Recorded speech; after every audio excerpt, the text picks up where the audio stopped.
جی میں ہوں سیدہ زارا بخاری اور آپ دیکھ رہے ہیں آقا نیوز، اور آج ہمارے ساتھ موجود ہیں ایک ایسی شخصیت، ایک ایسے نوجوان رہنما کہ جن کا تعلق جو ہے وہ کاف لیگ سے ہے، اور ہم ان کو کافی عرصہ دراز سے دیکھ رہے ہیں کہ یہ کاف لیگ کی سیاسی اور سماجی سرگرمیوں میں جو ہے کافی زیادہ جو ہے نا وہ پیش رہتے ہیں. تو آج ہم ان سے جانیں گے، ان کے بارے میں ان کا تعارف جانیں گے، اور ان کی جو کاف لیگ سے وابستگی ہے اس کے حوالے سے جانیں گے کہ کاف لیگ کے جو آنے والی ہلچل ہے ابھی سیاسی ہلچل، اس میں جو ہے یہ کاف لیگ جو ہے اس کا کیا کردار ادا کرے گی. السلام علیکم، کیسے ہیں آپ؟ خیریت سے ہیں؟ جی اللہ پاک کا شکر. اچھا، اب مجھے ذرا اپنا ناظرین کو اپنا تعارف بتائیے گا کہ آپ کا تعارف کیا ہے، آپ کا تعلق کہاں سے ہے اور آپ کیسے سیاست میں آئے؟ جی سب سے پہلے تو میں آپ کے چینل کا شکر گزار ہوں کہ آپ کی ٹیم نے، آپ کی انتظامیہ نے مجھے ایک پلیٹ فارم اپنے چینل کے توسط سے فراہم کیا کہ میں اپنی آواز یا اپنے بارے میں جو بھی تعارف، جو بھی میرے جاننے والے چاہنے والے جو سننا چاہتے ہیں تو میں ان تک اپنی آواز پہنچا سکوں، تو اس کا میں شکریہ ادا کرتا ہوں. اس کے بعد میرا بیسیکلی میں سرگودا سے بلانگ کرتا ہوں، اور سیاست کی طرف آنے کا یہ پاکستان کی میں ویسے سمجھتا ہوں کہ پنجاب کے اندر خاص طور پہ جو ہماری سیاست ہے نا، یہ گروہ بندیاں، دوستیاں، مخالفت، یاری دوستی، برادری سسٹم، یہ ان پہ بلیو کرتی ہے ٹوٹلی. تو میں بھی چونکہ میرا سرگودا کے ایک گاؤں سے تعلق ہے، بیسیکلی میں چک نمبر 30 جنوبی سرگودا ڈسٹرکٹ سے میرا تعلق ہے، تو وہاں کی جو مقامی سیاست تھی میں بھی اس کے اندر مقامی طور پہ انوالو ہوا، جو ایک ہماری بلدیاتی لیول کی ایک سیاست ہوتی ہے اس میں. تو اس میں پھر چلتے چلتے وہ کچھ معاملات اس قسم کے ہوئے کہ مجھے پھر ہمارا سرگودا کے اندر ایک گروپ ہے چیمہ گروپ، جو سیاست کے معاملے میں بہت مشہور ہے الحمدللہ سے. انور علی چیمہ صاحب 7 دفعہ مسلسل رکن قومی اسمبلی بنے ہیں. اچھا. اللہ پاک ان کو غریق رحمت کرے. ان کی وفات کے بعد ان کے بیٹے ہیں عمر سلطان چیمہ صاحب، جو 7 دفعہ صوبائی اسمبلی کے ممبر رہے ہیں، 2 دفعہ وہ صوبائی وزیر رہے ہیں، اور آج کل وہ رکن قومی اسمبلی ہیں، اور ان کے بیٹے جو ہیں وہ صوبائی اسمبلی کے رکن ہیں. تو میری وابستگی ان کے ساتھ ہوئی، تو چونکہ ان کی رشتہ داری جو ہے وہ چودھری برادران کے ساتھ ہے.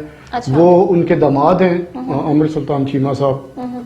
تو وہ جب ان کے ساتھ یہ ایک سیاسی سفر شروع ہوا تو پھر میں نے کہیں نہ کہیں سوچا کہ میرا خیال ہے کہ شاید جب ہم اب عامر بھائی کے ساتھ ایک سیاست کر رہے ہیں تو کیوں نہ پھر ہم ان کی پارٹی کے ساتھ بھی ہمارا ایک وہ آپ کے انسپریشن وہ رہے یعنی کہ. جی. تو وہ پھر میں اس کو سمجھے کہ ان کے ساتھ چلتے چلتے پھر ہم کاف لیگ کے ساتھ بھی جڑ گئے. اپنی ارلی ایجوکیشن کے بارے میں بتائیے گا، کہاں سے تعلیم حاصل کی، کیسے شوق پیدا ہوا، کیسے جو آپ تعلیم میں نے بیسیکلی چونکہ میں گاؤں سے تعلق رکھتا ہوں، میں نے پرائمری سطح پہ اور جو ہائی اسکول کی مطلب میٹرک لیول کی تعلیم جو ہے وہ میں نے گاؤں سے حاصل کی ہے. اس کے بعد پھر میں نے گورنمنٹ کالج سرگودا، جو آج کل سرگودا یونیورسٹی کے نام سے مشہور ہے، تو پھر وہاں سے میں نے اپنا تعلیم کا وہ سلسلہ جاری رکھا. لیکن پھر ایک ایسا حادثہ میری زندگی کے ساتھ ہوا. میں بہت، میرے ہر نوجوان کی طرح میرے بھی کچھ خواہشات تھی، کچھ خواب تھے تعلیم کو لے کے، لیکن میری سسٹر تھی ایک، اللہ پاک ان کو غریق رحمت کرے، وہ آج سے 25 سال پہلے ان کی ڈیتھ ہو گئی، جس کی وجہ سے مجھے میرا چونکہ اپنی بہن کے ساتھ وہ بہن بھائیوں والا ایک بہت زیادہ ایموشنل ان کے ساتھ اٹیچمنٹ، تو وہ اس ایک حادثے نے مجھے یوں سمجھیں کہ میرے سارے ہی وہ جو پلانز تھے یا خواب تھے وہ میں مینٹلی اتنا ڈسٹرب ہوا کہ میں نے پھر تعلیم بھی چھوڑنی پڑی، سارا کچھ. اس کے بعد میں سعودیہ موو ہو گیا.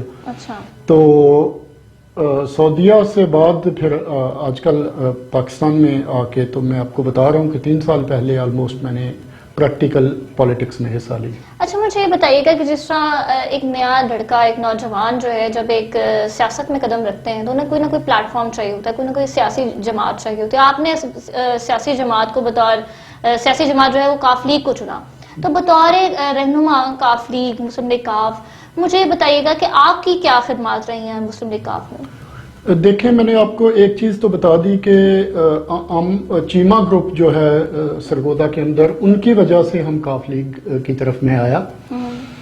اور جہاں تک آپ خدمات کی بات کرتی ہیں تو یہ وہ ٹائم تھا جب کم سے کم جب میں کاف لیگ کو میں نے جوائن کیا تو یہ وہ ٹائم تھا کہ لوگ ہمارے اوپر ہنستے ہوتے تھے، مطلب مذاق کیا جاتا تھا ہمیں کہ یار تم یہ کاف لیگ کی طرف کیا مطلب وہاں کیا لینے چلے گئے ہو. تو یہ وہ ٹائم تھا جب کاف لیگ کو لوگ چھوڑ رہے تھے لیکن ہم کاف لیگ کو ہم جوائن کر رہے تھے. تو یہ سب سے بڑی ایک تو میں کہتا ہوں کہ سب سے بڑا میرا یہ پروف ہے کہ میری کوئی اپنی ذاتی کوئی اس میں مفاد نہیں تھا، ہم کسی مفاد کے لیے سیاست نہیں کر رہے تھے، بے لوس قسم کی وہ ایک سمجھ لے کے وابستگی تھی. اس کے بعد الحمدللہ سے میں نے ہر پلیٹ فارم پہ ہر جگہ پہ اپنی پارٹی کی نمائندگی اس طرح سے کی اور ایمانداری سے کی، کسی کے ساتھ کوئی دو نمبری نہیں کی، کسی کے ساتھ ایون کوئی بندہ اٹھ کے یہ انگلی نہیں اٹھا سکتا کہ میں کسی کے ساتھ میں نے کوئی غلط بیانی کی ہو یا میں نے کسی کے ساتھ کوئی اس قسم کا کوئی، جو ہمارے ہاں سیاست میں آپ کو پتا ہے کہ ایک کلچر ہے ہمارے خاص طور پہ پنجاب کے اندر کہ جب آپ کو کوئی عہدہ مل جاتا ہے تو ایٹیٹیوڈ چینج ہو جاتا ہے، یا پھر آپ لوگوں کو چکر بازیاں دینے لگ جاتے ہیں کہ جی میں آپ کا یہ کام کرواؤں گا تو دیہڑیاں لگانیاں اور وہ سارا کچھ. لیکن الحمدللہ ہر پلیٹ فارم پہ اپنی پارٹی کو نیک نیتی کے ساتھ دیانتداری کے ساتھ جو ہے وہ اس کو پروموٹ کرنے کی کوشش کی، اس کو کنوے کرنے کی کوشش کی. اور میں یہ سمجھتا ہوں اس لیے نہیں کہ میں کاف لیگ کا حصہ ہوں، چودھری پرویز الہی صاحب نے اپنے 5 سال کے دور میں جتنے کام کروائے ہیں پنجاب کے اندر میرا نہیں خیال کہ کسی اور نے کروائے ہوں. تو وہ ایک ٹائم ایسا تھا کہ جب میرے خیال سے میڈیا یا سوشل میڈیا اس طرح سے ایکٹیو نہیں تھا تو شاید لوگوں کے پاس وہ اس طرح سے وہ پینیٹریٹ نہ کر پایا ان کا وہ جو بھی ان کی خدمات تھی پنجاب کے لیے. تو یہ ہماری اب ذمہ داری ہے کہ ہم لوگوں کو بتائیں کہ چودھری صاحب نے 5 سال کے اندر کیا کیا کچھ کیا تھا. لیکن جو کیا وہ تو نظر آتا ہے، لیکن آپ لوگ یہ سمجھتے ہیں کہ آپ لوگوں کو یہ ایجوکیٹ کریں گے اس بارے میں کہ ان کے جو پروجیکٹس تھے یا جس پہ کام ہوا، آپ یہ بتانا چاہ رہے ہیں؟ دیکھیں زہرا، میں ایک چیز پہ بلیو کرتا ہوں، بلکہ میرے قائد محترم نے ایک دفعہ ایک بات کی تھی اور بہت خوبصورت بات کی تھی. انہوں نے یہ بات کی تھی کہ کوئی بھی اچھے کام یا پروجیکٹس وہ ہوتے ہیں جو سسٹین کریں. ایگزیکٹلی ٹھیک ہے جی. تو آپ چودھری صاحب کے کوئی بھی کام اٹھا کے دیکھ لیں، ان کے کام آج بھی سسٹین کر رہے ہیں، وہ سسٹینیبل. انہوں نے جو پالیسیز ہیں ان پہ کام کیا، تو وہ اب ہمارا حق ہے، ہمارے اوپر فرض بھی ہے کہ ہم لوگوں کو بتائیں کہ چودھری صاحب نے کیا کچھ کیا ہے، اور ہم اس پہ لوگوں کو بلائیں کہ آئیں ہمارے ساتھ جڑیں، ہمارا ساتھ دیں، تاکہ ایک دفعہ پھر ہم خدمت کریں پنجاب کی. اچھا، ایک بات ہے کہ ان کے دور حکومت میں جو ہے پرویز الہی صاحب کے کسان بڑے خوش تھے، انہوں نے کسانوں کے ویلفیئر کے لیے بڑا کام کیا ہے، کچھ اس بارے میں بتائیے گا. دیکھیں، میں چونکہ ہم پنجاب کے اندر بیٹھ کے پنجاب کی اگر بات کریں تو پنجاب موسٹلی آپ کے ہاں ایک زرعی زمین ہے، ایگریکلچرل لینڈ ہے، تو کسان کے اوپر انہوں نے زیادہ فوکس اس لیے کیا تھا کہ میں یہ سمجھتا ہوں کہ اگر آپ کسان کے لیے ایک کسان دوست پالیسیز لے کے آئیں گے تو میرا نہیں خیال کہ پاکستان کے اندر آپ کو کسی دوسرے سیکٹر میں اس طرح سے بہت زیادہ پھر اس پہ فوکس کرنے کی ضرورت پڑے گی. ہمارے پنجاب یا ہمارے پاکستان کا بہت سارا بوجھ تو کسان ہی اٹھا سکتے ہیں. بالکل. اچھا، مجھے یہ بھی بتائیے گا کہ جیسے کہ آپ کو پتا ہے 13 دسمبر کو جو ہے پی ڈی ایم کی طرف سے ایک جلسے کا انعقاد جو ہے نا اس کا اعلان کیا گیا ہے، اور اسی سلسلے میں مزید بھی جو ہیں وہ جلسوں کا سلسلہ جو ہے وہ جاری ہے ابھی. تو آپ پی ڈی ایم کا جو یہ شو ہونے والا ہے، پاور شو میں تو کہوں گی، تو یہ جو پاور شو ہونے والا ہے اس کے بارے میں آپ کہیں گے یہ اونٹ کس کروٹ بیٹھے گا؟ دیکھیں جی، ایک تو میں یہ بالکل ایمانداری سے یہ سمجھتا ہوں کہ کسی بھی ڈیموکریسی کے اندر اپوزیشن کو پورا حق حاصل ہونا چاہیے کہ وہ اپنا احتجاج ریکارڈ کریں، وہ اپنے جلسے کریں، جلوس کریں، ایون اگر وہ لانگ مارچ کرنا چاہتے ہیں تو کریں، دھرنے کریں، جو بھی، یہ ان کا بنیادی حق ہے. اور آج ہم جس گورنمنٹ کے اندر بیٹھے ہوئے ہیں اس میں تو اور بھی زیادہ ان کا حق اس لیے بن جاتا ہے کہ آج کے وزیر اعظم نے تو 126 دن کا دھرنا دیا ہوا ہے. تو پھر میرا یہ خیال ہے کہ اپوزیشن کو پورا حق حاصل ہے کہ وہ جلسے جلوس کریں. جہاں تک رہی بات آپ کی کہ یہ اونٹ کس کروٹ بیٹھے گا، تو میں آپ کو تھوڑا سا پیچھے لے کے جانا چاہوں گا کہ جب مولانا فضل الرحمان صاحب لاسٹ ٹائم جب وہ ایک دھرنا لے کے اسلام آباد کی طرف گئے تھے تو میرا یہ خیال تھا اور میں نجی محفلوں میں بھی اور آن ریکارڈ میں نے یہ بات سوشل میڈیا پہ بھی کی ہوئی ہے کہ وہ ایکچولی مولانا فضل الرحمان کو شاید کچھ قوتیں، کچھ سیاسی قوتیں جو اس ٹائم کسی مشکلات کا شکار تھیں، انہوں نے یہ ان کو آگے لے کے آئے، ایک پریشر بلڈ کیا. خاص طور پہ میں نون لیگ کا ذکر کروں گا. اچھا. اور اس پریشر کا ہی نتیجہ تھا کہ پھر نواز شریف کے ساتھ کچھ بیک ڈور مذاکرات کیے گئے، جس کے بعد وہ پھر پاکستان سے باہر چلے گئے. اور جو بھی تھا، مذاکرات کس نے کیے وہ آپ کو پتہ ہے کہ جو کرتے ہیں مذاکرات. اچھا. تو میں یہ سمجھتا ہوں کہ آج بھی میں یہ ایمانداری سے سمجھتا ہوں کہ یہ جتنی بھی پارٹیز ہیں، اگر یہ پارٹیز عوام کے لیے نکلے ہوتے تو ان کا ایک ایجنڈا ہونا چاہیے تھا. وہ ایجنڈا ہونا چاہیے تھا مہنگائی، یا جس مشکلات میں آج کل یہ عوام پسی ہوئی ہے. تو وہ تو یہی کہتے ہیں کہ ہمارا ایجنڈا تو یہی ہے کہ یہ مہنگائی ہے، بے روزگاری. لیکن آپ ان کی جب بھی سٹیج پہ وہ چڑھتے ہیں، جو بھی لیڈر جب وہ تقریریں کرتے ہیں تو وہ کس کو تنقید کا نشانہ بناتے ہیں آپ اچھی طرح سے جانتی ہیں. حکومت نے وعدے کیے تھے نا، وہ نہیں، وعدوں کو چھوڑ دیں. حکومت نے نوکریوں کے وعدے کیے تھے، حکومت نے روزگار دینے کے وعدے آپ کی کیے تھے، بات لیکن ایسا تو کچھ بھی نہیں ہے. میں ایمانداری سے دیکھیں، ہم گورنمنٹ کے اندر بیٹھے ہوئے ہیں. میں یہ سمجھتا ہوں کہ اگر اس ایجنڈے پہ نکلتے باہر تو شاید پورا پاکستان ان کے پیچھے ہوتا، کیونکہ آج حالات اس لیول کے ہیں. لیکن یہ جب چڑھتے ہیں تو میں اس کا آپ کو ثبوت یہ دیتا ہوں کہ ہر بندہ سٹیج کے اوپر جب مائک لیتا ہے تو وہ کہتا ہے کہ عمران خان ہماری آپ کے ساتھ جنگ نہیں ہے، ہماری کسی اور کے ساتھ ہے. تو اس کا مطلب ہے کہ پھر یہ مہنگائی کے لیے نہیں نکلے ہوئے، ان کے ایجنڈے کچھ اور ہیں. ہماری سیاست جو ہے، پورے پاکستان کی ہسٹری اٹھا کے دیکھ لیں آپ، ہمیشہ جب لوگ اپوزیشن میں ہوتے ہیں تو وہ پھر پریشر بھی بلڈ کرتے ہیں. پریشر بلڈ کر کے ایکچولی وہ اپنا کندھا فراہم کرتے ہیں کچھ لوگوں کو کہ جی ہم حاضر ہیں، اب ان کو چھوڑ دیں تو ہمیں لے لیں. میں یہ سمجھتا ہوں کہ یہ پریشر بلڈ کیا جا رہا ہے، صرف اس لیے پریشر بلڈ کیا جا رہا ہے کہ اپنے مفاد کو، اپنے جو بھی ان کے مقاصد ہیں ان کو لے کے بیک ڈور جو ہے وہ ان کے ساتھ ڈائلاگ کیا جائے، چور راستہ نکالا جائے. اس کا میں سب سے بڑا ثبوت آپ کو یہ دوں گا کہ بی بی مریم کا ایک وہ سٹیٹمنٹ بڑی مشہور ہوئی تھی پاکستان میں کہ جی آپ گورنمنٹ عمران خان کو گورنمنٹ سے نکال دیں تو ہم مذاکرات کے لیے تیار ہیں. اس کا مطلب یہ ہوا، اس لیے کہ وہ تو کہتے ہیں نا کہ یہ سلیکٹڈ ہے. جی تو میں دیکھیں نا، پھر یہ بات وہیں پہ آ جاتی ہے کہ یہ مہنگائی کے لیے نہیں ہے، یہ عوام کے لیے نہیں ہے، یہ صرف اقتدار کے لیے ہے. اچھا ٹھیک ہو گیا. اچھا مجھے بتائیں کہ مطلب کہ آپ سمجھتے ہیں کہ استعفے دینے اور دھرنے دینے سے جو ہے وہ حکومت چلی جائے گی، عمران خان گھر چلے جائیں گے؟ پہلی تو بات یہ ہے کہ میں یہ سمجھتا ہوں کہ یہ استعفے کوئی نہیں دے گا. اچھا. یہ ساری ڈرامے بازی ہے اور یہ چند دنوں کے بعد آپ کے سامنے بالکل واضح ہو جائے گی. اس میں یہ ہے کہ دیکھیں، ایک جو استعفوں کا سلسلہ تو شروع ہو چکا ہے. نہیں، وہ استعفوں کا سلسلہ شروع ہوا ہے سوشل میڈیا کے اوپر. مجھے آپ بتائیں کہ سوشل میڈیا کو آپ لوگوں نے استعفے دینے ہیں یا اسپیکر کو دینے ہیں؟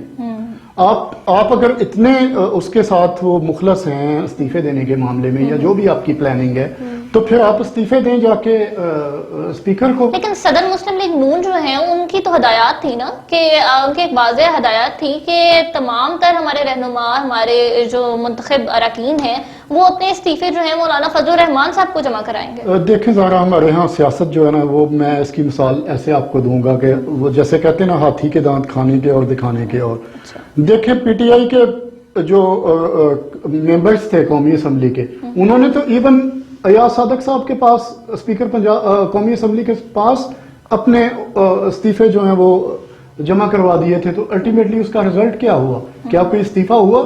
سوائے ایک ٹرو پولیٹیشین جس کی میں کیا اس پورے پاکستان کو عزت کرنی چاہیے، جاوید ہاشمی، جو سیاست کا میں یہ باغی ہیں. وہ تو کہتے ہیں میں باغی تو چلیں ٹھیک، وہ باغی تو ہیں، لیکن وہ سیاست کی ایک ایسی کتاب ہے کہ ہر سیاست کے اسٹوڈنٹ کو ان کی ہسٹری پڑھنی چاہیے.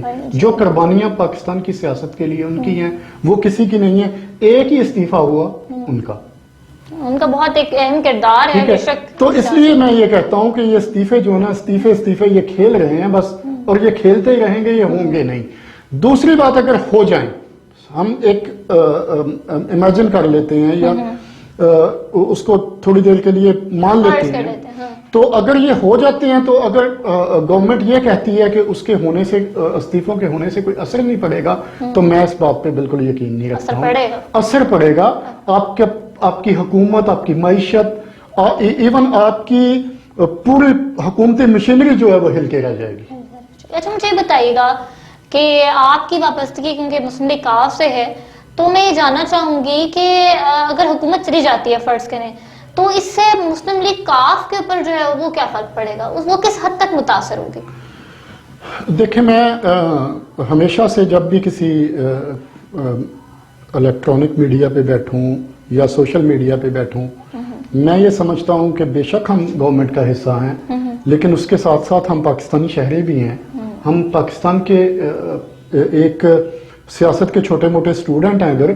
اگر 4 لوگ ہماری بات سنتے ہیں تو ہمیں ایمانداری کے ساتھ بات کرنی چاہیے. میں یہ سمجھتا ہوں کہ ہمیں نقصان تو ہوگا, اس میں کوئی شک نہیں ہے. نقصان میں اس طرح سے کہتا ہوں کہ جب دیکھیں میں اکثر ایک فکرہ بولتا ہوتا ہوں کہ ہم اسی کشتی کے سوار ہیں. تو اگر یہ کشتی ڈوبے گی تو ہم بھی ڈوبیں گے, اگر یہ پار لگے گی تو ہم بھی پار لگیں گے. ٹھیک ہے, لیکن اس میں ایک چیز کا اضافہ کرنا چاہوں گا کہ چودھری پرویز الہی صاحب نے, آپ پورے 2.5 سال کا ان کا ٹریک ریکارڈ, جب سے ہم گورنمنٹ کے کولیشن پارٹنر ہیں, آپ ٹریک ریکارڈ دیکھ لیں. ہو سکتا ہے اپوزیشن نے یہ چند دن آپ چھوڑ دیں, بیچ میں سے اس کو نکال دیں, اپوزیشن نے اس طرح سے اپوزیشن نہ کی ہو جس طرح سے چودھری صاحب نے کی ہے. میں آپ کو اس کی اگزامپل دے سکتا ہوں, بہت ساری اگزامپلز ہیں. مثال کے طور پہ جب ایک بل قادیانیوں کے سلسلے میں پارلیمنٹ کے اندر لانے کی کوشش کی گئی تھی تو اس کو سب سے زیادہ اپوز کیا تھا جو وہ چودھری پرویز الہی صاحب نے کیا تھا. طارق بشیر چیمہ صاحب ہماری پارٹی کے جو ہیں وہ منسٹر بھی ہیں, انہوں نے کیبنٹ میٹنگ کے اندر بیٹھ کے عمران خان کے سامنے اس کو اپوز کیا. اس کا رزلٹ یہ نکلا کہ گورنمنٹ کو بیک فٹ پہ جانا پڑا اور وہ کام نہیں ہوا. اس کے بعد ایک مندر تعمیر ہونے کی کوشش ہوئی تھی اسلام آباد کے اندر, تو اس پہ بھی سب سے زیادہ چودھری پرویز الہی صاحب نے سٹینڈ لیا. ایون جب نواز شریف کو باہر بھیجنے نہ بھیجنے کے معاملات تھے یا ان کے بیماری کے معاملات کو لے کے بہت زیادہ ہائپ کریٹ ہوئی تھی پاکستان کے اندر, تو چودھری شجاعت حسین صاحب اور چودھری پرویز الہی صاحب وہ پہلے سیاستدان تھے جنہوں نے یہ اوپنلی یہ سٹیٹمنٹ دی تھی کہ ان کو گورنمنٹ کو چاہیے کہ ان کو ٹریٹمنٹ کے لیے باہر جانے دیں, حمایت کا اعلان. تو کہنے کا میرا مطلب یہ ہے کہ ہماری پارٹی نے الحمدللہ سے گورنمنٹ کے اندر رہتے ہوئے انتہائی ایک بیلنسڈ رول ادا کیا ہے. مطلب یہ نہیں ہے کہ گورنمنٹ کی پالیسیز کو جو ہے وہ اندھی تقلید کرتے ہوئے سیاہ کو سیاہ مطلب نہیں کہا ہو, یا وہ جیسے کہتے ہیں کہ ان کے پیچھے ہم نے بھی جھوٹ کو جھوٹ یا سچ کو سچ نہ کہنے کی روایت بنائی ہو. تو الحمدللہ سے ہماری پارٹی نے اس طرح سے تو ایک اچھا رول ادا کیا ہے. رضائی مصطفیٰ صاحب آخر میں آپ کوئی میسج دینا چاہیں ہمارے ویورز کو؟ جی ضرور. ہمیشہ سے میں کسی بھی کوئی بھی پلیٹ فارم مجھے اگر اویلیبل ہوتا ہے تو میرا اپنے نوجوانوں کے لیے ایک پیغام ہوتا ہے, آنے والی نسل کے لیے ایک پیغام ہوتا ہے کہ اس ٹائم پاکستان کے اندر جو نوجوان نسل ہے وہ انتہائی طور پہ اخلاقی گراوٹ کا شکار ہو چکی ہوئی ہے. اس کی میں زندہ مثال آپ کو یہ دوں گا کہ ابھی میاں نواز شریف صاحب کی والدہ کا انتقال ہوا ہے, تو اس پہ جس قسم کی بےہودگی سوشل میڈیا کے اوپر ہوئی ہے, جس قسم کے اس پہ آرگیومنٹ ہوتے رہے ہیں, اور آج کل ایک ٹرینڈ چل پڑا ہے جو کہ ایک بڑے ہی چیپ قسم کے ورڈز ہیں, ایک خاتون کے بارے میں اس طرح کا ایک ٹرینڈ چلانا حکومت کی طرف سے اور کاف لیگ کی طرف سے اور آئی ایس ایف کی طرف سے جو ہے وہ اس طرح کا ٹرینڈ اور ایک خاتون کے بارے میں چلانا یہ انتہائی. دیکھیں نہیں, میں کاف لیگ تو الحمدللہ میں آپ کو ایمانداری سے یہ بات کہتا ہوں کہ ہماری طرف سے کوئی اس قسم کی اس فوتگی پہ جو میاں نواز شریف صاحب کی والدہ محترمہ کی جو ڈیتھ کے اوپر کوئی اس قسم کے نہیں, آج کل جو ہے نا ایک کوئی اس طرح کے ایک الفاظ خصوصی طور پر لے کر اس ایک مریم نواز صاحبہ کے بارے میں ایک ٹرینڈ چلایا جا رہا ہے, تو وہ الفاظ جو ہے نا بڑے ہی نام. دیکھیں میں ہمیشہ سے ایک چیز پہ بلیو کرتا ہوں کہ آپ کو ایشوز کے اوپر اختلاف کرنے چاہیے, آپ کو ہمیشہ ایشوز کے اوپر ہی سٹینڈ لینا چاہیے, ایشوز کے اوپر ہی کوئی ٹرینڈ چلانے چاہیے. دیکھیں خاتون ہو یا مرد ہو اس میں میں نہیں سمجھتا، جب آپ اخلاقیات پہ آتے ہیں تو آپ کو دونوں کو رسپیکٹ کرنی چاہیے، لیکن بینگ اے مسلم اور ایک پاکستانی سوسائٹی کا حصہ ہوتے ہوئے تو پھر ہمارے اوپر فرض بن جاتا ہے کہ ہم خواتین کی زیادہ عزت کریں. تو اس لحاظ سے میں یہ کہوں گا کہ یہ بہت غلط بات ہے. تو میں وہ میسج کی طرف آتا ہوں پھر اپنا. میرا ہمیشہ سے میسج رہا نوجوانوں کو کہ جب بھی آپ کہیں پہ بات کریں، لکھیں، بولیں تو خدا کے لیے اس قسم کی گفتگو کریں کہ جب آپ بولیں تو کم سے کم لوگوں کو پتا چلے کہ کسی اچھے ماں باپ کی اولاد ہے اور کسی اچھے خاندان کا پس منظر آپ پیش کر رہے ہوں. تو میں یہ سمجھتا ہوں کہ میرا نوجوانوں کے لیے ہمیشہ یہی پیغام ہوتا ہے. اور مجھے جب کبھی پالیٹکس کا پوچھا جاتا ہے کہ آپ اس طرف کیوں آئے، تو میں ہمیشہ سے یہ کہتا ہوں کہ اگر میں دیکھیں اس دنیا میں کوئی بھی نہیں رہا، ہم نے بھی نہیں رہنا، تو اگر میں جانے سے پہلے کچھ لوگوں کو اپنے رائٹس لینے اور جو ان کے جو حقوق ہیں وہ لینے اور ان کے جو فرائض ہیں وہ ادا کرنے کا کچھ ایک اویئرنیس دے جاؤں، تو میرے خیال میں اس سے بڑی اور کوئی بات نہیں ہو سکتی. بہت شکریہ رضائی مصطفیٰ صاحب. ہم نے آج آپ کے پی ڈی ایم کے حوالے سے بھی سوالات کیے، آپ کا موقف جاننے کی کوشش کی. امید ہے ہمارے ویورز کو پسند آیا ہوگا.